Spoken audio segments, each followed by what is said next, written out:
Charleston White is one of the most polarizing figures on the internet today. Born May 17, 1977, in Fort Worth, Texas, this former gang member turned social commentator has built an entire career on saying exactly what most people wouldn't dare to even think. His journey from convicted murderer at age 14 to motivational speaker and internet personality is as wild as the content he creates. But to understand Charleston White and why his clips have made him famous, you have to understand that everything he does is calculated chaos designed to provoke shock and ultimately keep people talking about him. White's childhood was marked by tragedy from the start. At age 5, he suffered a horrific accident involving a washing machine that resulted in severe injuries to his lower body. Later, he lost his right eye in another childhood accident, giving him the distinctive appearance that makes him instantly recognizable today. But the real turning point came when he was 14 years old. White participated in a robbery at a Foot Locker in Arlington, Texas, alongside a group of other teenagers. They stole athletic jackets, and when they tried to flee, a man named Michael Levy approached them in a car to recover the stolen items. Another teen in the group, Antoine Doolittle, shot and killed Levy. White testified against Doolittle and was convicted of murder for his involvement. He was sent to a Texas Youth Commission facility where he remained until his 18th birthday. While incarcerated, his 17-year-old brother Kev was also convicted of murder and sentenced to 99 years in prison. These experiences shaped everything that would come later. After his release, White pursued higher education, earning a criminal justice degree from Texas Wesleyan University. He co-founded Helping Young People Excel, known as HYPE, a youth outreach organization. On the surface, this seemed like a redemption story, a young man who had learned from his mistakes and dedicated his life to helping others avoid the same path. But as White's social media presence grew, it became clear that his approach to youth advocacy was anything but conventional. His methods involved brutal honesty, offensive language, and a willingness to say the most inflammatory things imaginable about anyone living or dead. One of the moments that really put Charleston White on the map came during an interview with Say Cheese, when host Sean Cotton asked him the viral question that was making rounds on social media at the time. Would you rather have $500,000 in cash or dinner with Jay-Z? This question had been circulating online for years, sparking debates about whether the wisdom and business advice from a billionaire like Jay-Z would be worth more than $500,000. Some people genuinely believed that having dinner with Hov could lead to connections and insights that would eventually make them far richer than the cash. Charleston White didn't hesitate for even a second before demolishing that entire concept. He chose the money instantly and went on a rant about how ridiculous it was that anyone would choose otherwise. He mocked people who picked the dinner, saying they wanted to sit on Jay-Z's lap like he was Santa Claus and beg him for advice.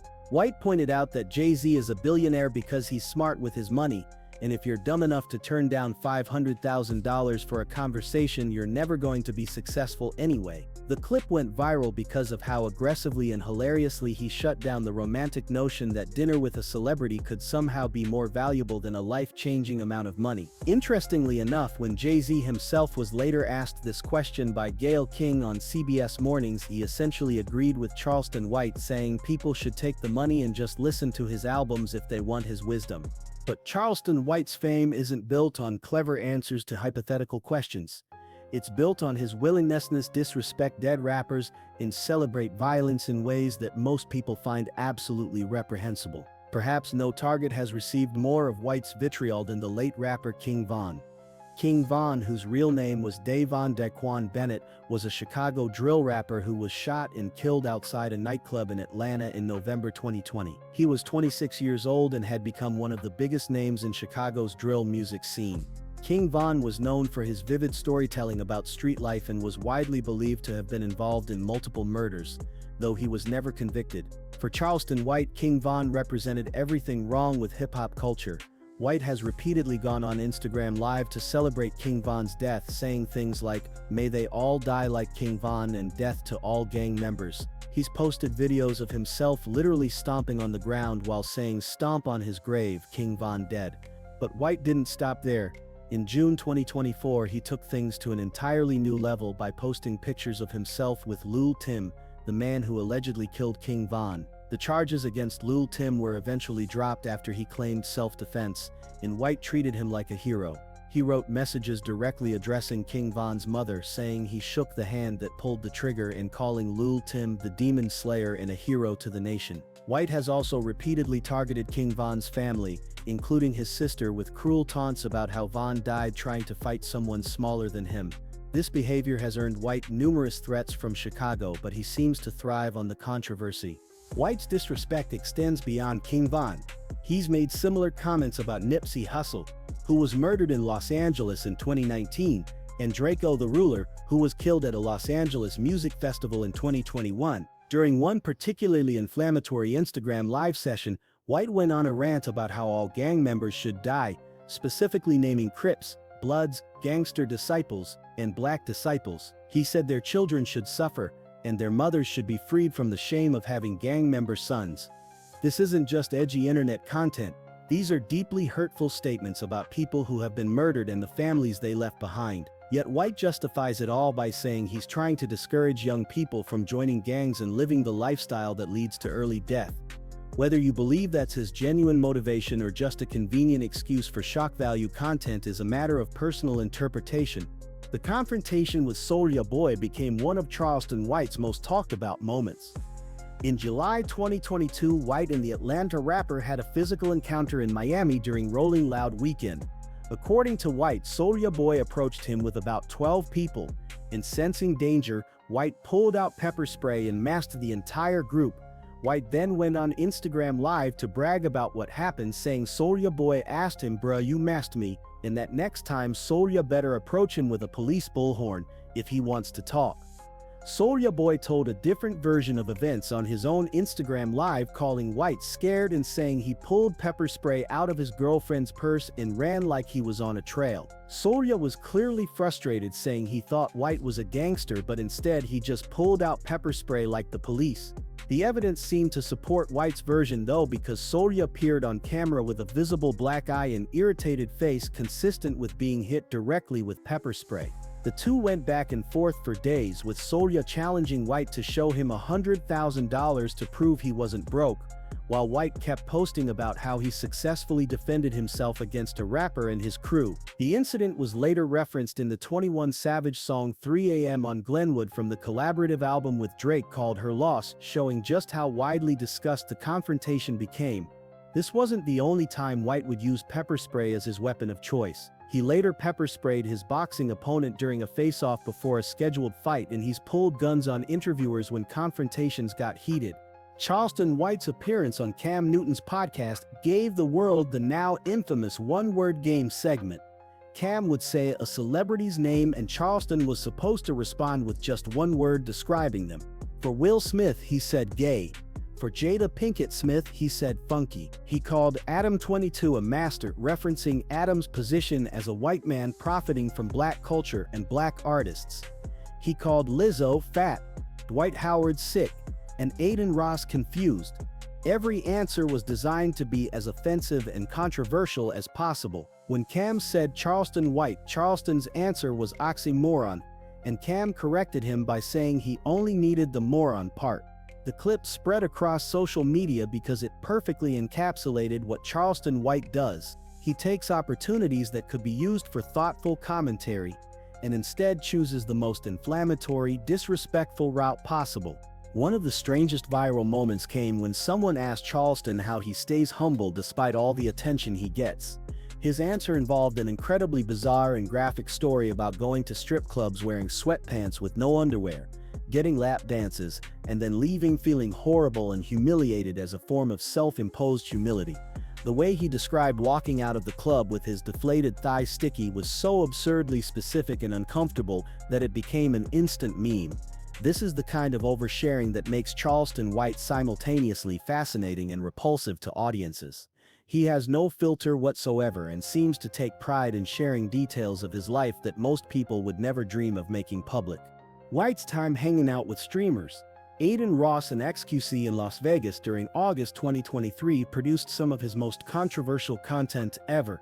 Initially, the streams seemed relatively friendly, with Charleston even jokingly giving Aiden Ross the N-word pass at one point. But things went catastrophically wrong when Charleston got into an argument with another streamer named Izzy Prime over something relatively minor at a restaurant. Aiden tried to stay neutral during the argument, but Charleston interpreted this as disrespect. After leaving the restaurant, Charleston went on TikTok Live and unleashed one of the most vile rants imaginable. He made anti-Semitic comments about Aiden Ross, who is Jewish, saying things like, "I hate Jews and fuck them Jew motherfuckers." But he went even further, threatening to rob and rape Aiden's sister. He talked about killing a white man when he was young, and said he grew up raping white girls, using these horrific claims to somehow justify why he wouldn't accept anything from a Jewish person. Then, in perhaps his most shocking moment, Charleston went live again and performed a Nazi salute while saying, "I rock with Hitler, and the Holocaust was fake." He claimed the Holocaust was made up like Valentine's Day and Christmas. The backlash was swift and severe. Aiden called the police on Charleston after he allegedly threatened him with a knife. Charleston's Instagram account was deleted for the fourth time in his career. His scheduled comedy show with DJ Academics in New York was canceled. But within days, Charleston appeared in another video crying and claiming he was just playing a character online, saying he didn't mean any of it and apologizing for his behavior. The fact that he could go from performing Nazi salutes to crying and claiming it was all an act showed either genuine remorse or, more likely, panic at facing real consequences for the first time. What's especially disturbing is that by December 2023, just a few months later, Aiden Ross and Charleston White were hanging out together again on stream, acting like none of it ever happened. This pattern of extreme controversy followed by reconciliation has become part of Charleston's brand. The beef with rapper T and son King Harris showcased another dimension of Charleston's willingness to target anyone for content. In October 2022, White went on an unprovoked rant about King Harris and Boozy Badaz's son Tootie Raw, calling them soft, sheltered, and predicting they'd end up in jail. He specifically went after King Harris, calling him a yellow-haired freak and saying he didn't like him. King Harris, who was 18 at the time, responded on Instagram Live by calling Charleston a bitch boy and threatening to whoop his ass. King said Charleston could see he had a soft upbringing and was just telling on people. T.I. himself got involved, going on Instagram Live and warning Charleston to never speak about his son again. T.I. said he didn't care about the police and would do all his time to protect his family. He said he had family members willing to risk their lives and freedom to defend him and his children. Charleston responded by doubling down, saying T.I. had raised a yellow freak and that if King jumped on him, y'all will bury that little yellow motherfucker. He said he would handle King Harris like Trayvon Martin, making a horrifically inappropriate reference to the murdered teenager. White then claimed he contacted the Atlanta Police Department and Fulton County District Attorney Fonnie Willis about King's threats. He even trolled T.I.'s paperwork party at the Trap City Cafe, driving by with his mace ready in case things got physical. The whole situation showed that Charleston had no boundaries when it came to who he would target, even going after teenagers who were children of celebrities. T.I. eventually made a diss record about the situation and the beef slowly died down, but not before generating millions of views and endless social media discussions. Charleston White's appearances at colleges, particularly HBCUs, have been disasters. In September 2025, he was invited to Tougaloo College in Mississippi for what was billed as a structured debate. Instead, he went on stage and told the students, "Fuck racism. I don't believe in racism. I don't give a damn about no HBCU. I went to a white school." He started lecturing the students about getting money instead of debating issues, even though he was literally there to debate. As he was leaving the stage with his security team, he shouted, "All y'all debating poor, get some goddamn money." Students chased him off campus. This wasn't his first HBCU controversy either. Back in 2023, he mocked Bethune-Cookman University as a special ed HBCU while falsely claiming none of its football players had ever reached the NFL. In reality, Bethune-Cookman has produced over 40 NFL athletes, including Rashian Mathis, who had a long career with the Jacksonville Jaguars. At another college debate, when students started questioning him about being a snitch and working with police, he completely lost his composure, called them broke, and stormed out, saying he wasted his time trying to talk to them. One of the wildest stories White has told involves what he said he would do if he ever got knocked out in a fight. During an interview with Say Cheese, he explained that if someone knocked him out and people were recording it with their phones, he would wake up and shoot the people with the phones instead of the person who knocked him out. His reasoning was that the people recording would cause more permanent damage to his reputation than the person who actually hit him. He said he couldn't recover from video of him getting knocked out being all over the internet, so he'd have to eliminate the people making that permanent record. The casualness with which he described committing murder to protect his ego was chilling, but also perfectly in character for someone who has built his entire brand on being willing to do and say anything. During an interview with Say Cheese about switches, which are devices that convert semi-automatic pistols into fully automatic weapons, Charleston initially bragged about having switches on his guns. But when Sean Cotton informed him that switches are federally illegal and carry a mandatory minimum 10-year prison sentence, Charleston immediately backtracked. He suddenly claimed he was talking about binary triggers, which are legal devices that fire one round when you pull the trigger and another when you release it. He said, "I ain't got them" about the illegal switches and kept repeating binary over and over, trying to clarify that he meant the legal version. It was one of the few times you could see Charleston genuinely scared about potential legal consequences for something he said. The pattern with Charleston White is always the same. He says something absolutely outrageous that crosses every line imaginable. People react with outrage, disgust, and calls for him to be deplatformed. His content gets taken down and his accounts get banned. Then he either doubles down and claims he doesn't care, or he cries and says he was playing a character, or some combination of both. After a few weeks or months, he's back doing the exact same thing because controversy is literally his business model. He's monetized being hated. Every time someone shares a clip of him saying something terrible with the caption, "This man is disgusting," that's free marketing. Every time a rapper responds to his insults, that's content for both of them. Charleston White understands social media better than most people give him credit for. He knows that in the attention economy, being talked about is all that matters, even if everyone talking about you is calling you a piece of garbage. What makes Charleston particularly effective at generating controversy is that he occasionally mixes in legitimate points about gang culture, the glorification of violence in hip-hop, and the need for better role models in Black communities. His organization Hype does apparently do some real work with at-risk youth, so when he gets criticized, he can always fall back on, "I'm just trying to help young people avoid the mistakes I made." But the way he delivers these messages, with constant slurs, death wishes on deceased people, and celebration of violence against his enemies, completely undermines any positive message he might claim to have. You can't say you're trying to reduce violence while simultaneously celebrating when rappers get killed and posing with their alleged murderers. You can't claim to care about the Black community while making racist statements about other groups and performing Nazi salutes. The contradictions are built into his entire persona. Charleston White has filed police reports against people who threaten him, despite building his image as someone from the streets who handles his own problems. He's called the FBI on Boosie Badazz. He openly admits to being a snitch and says he would snitch on his own son. During his appearance on the Couch Confessions podcast with two female hosts, when they called him out for making money by snitching, he got defensive and said he'd snitch on his own kids before he'd become a prostitute like they were. It was a vicious personal attack on women who were just pointing out the obvious about his public persona. He accused them of being molested by uncles, saying, "That's why you so sexual. That's why you so promiscuous." When one of them pushed back, he said he was just throwing rocks and if it hit her, she should holler. It's the kind of cruel personal attack that White specializes in, going for the most hurtful thing imaginable based on stereotypes and assumptions. The incident where he pulled a gun on DJ U Go Crazy in November 2022 showed how quickly Charleston can turn violent when he feels disrespected.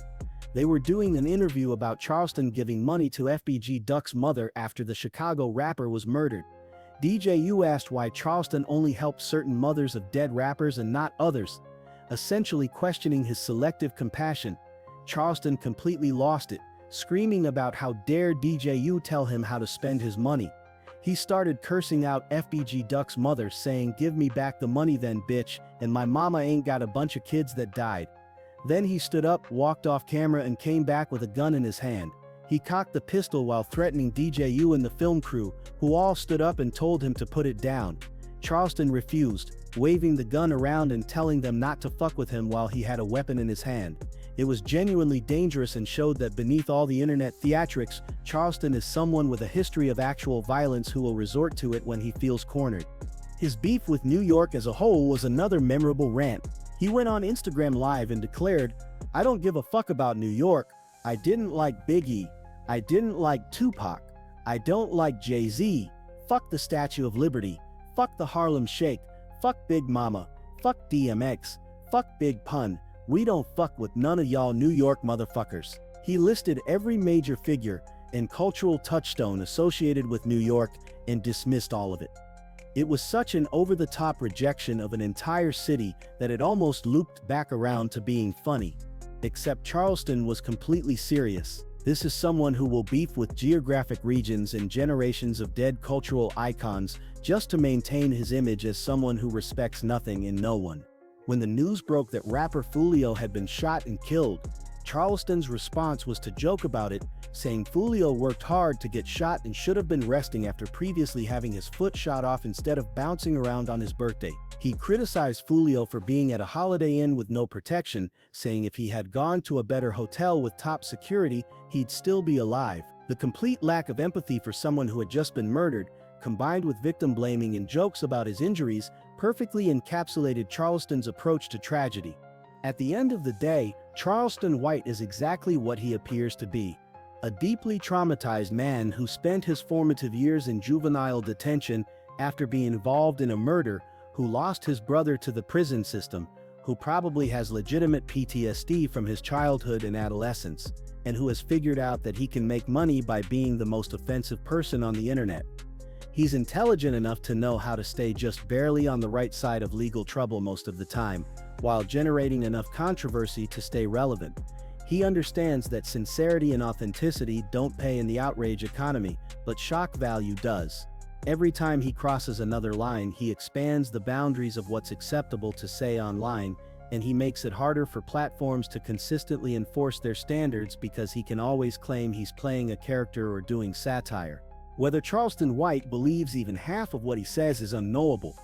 What's certain is that he's created a character that generates attention, that attention generates views, those views generate money, and that money keeps him doing exactly what he's been doing. The people who hate him share his clips to mock him. The people who love him share his clips to celebrate him. Either way, Charleston wins. He's become famous for being infamous, and in the age of social media, that's a viable business model. The question isn't whether Charleston White will ever change or face consequences that actually stop him. The question is, how many more people will he hurt? How many more families will he traumatize by celebrating their loved ones' deaths? And how much further can he push boundaries before society collectively decides that some speech, regardless of the First Amendment, simply shouldn't be amplified? Charleston White is a case study in how the internet can take someone's worst impulses and turn them into a career, and his fame is a reflection of our collective failure to simply stop watching.